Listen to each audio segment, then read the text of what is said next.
les verbes du troisième groupe, and more precisely, how to conjugate les verbes, the verbs that are ending with URE.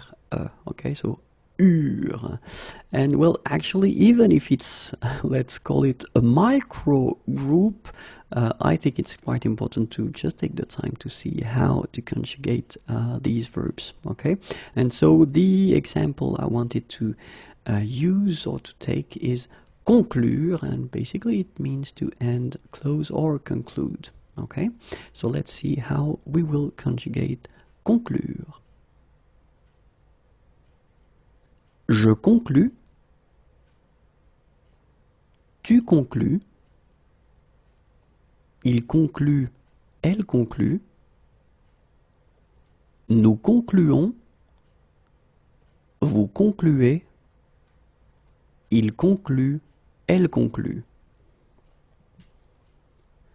So as usual, let's say that the singular is not that difficult because probably you would put that without knowing that it goes like that.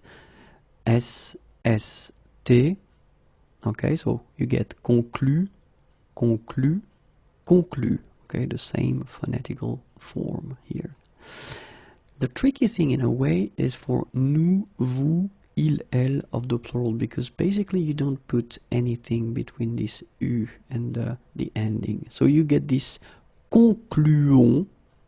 Okay, so don't put any S or anything here. So it's not conclusion or conclurons or something like that. For the present form, it's concluons. Okay, concluez, and then here conclu. Okay, keep in mind that even if you put this final ENT, so the ending, you don't pronounce it. So phonetically, you get conclu, conclu. Okay, so je conclus, tu conclus, il conclut, elle conclut, nous concluons, vous concluez, il conclut, elle conclut.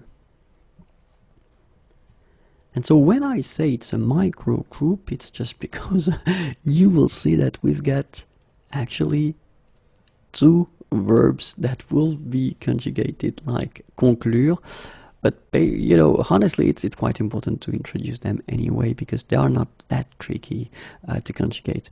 And it's inclure and exclure. Okay, so inclure, exclure, and I'm pretty sure that you understand how or what they mean without the translations, but of course I will offer you the translation, and it's inclure means to include or incorporate, and then exclure, exclude or get rid of. Okay,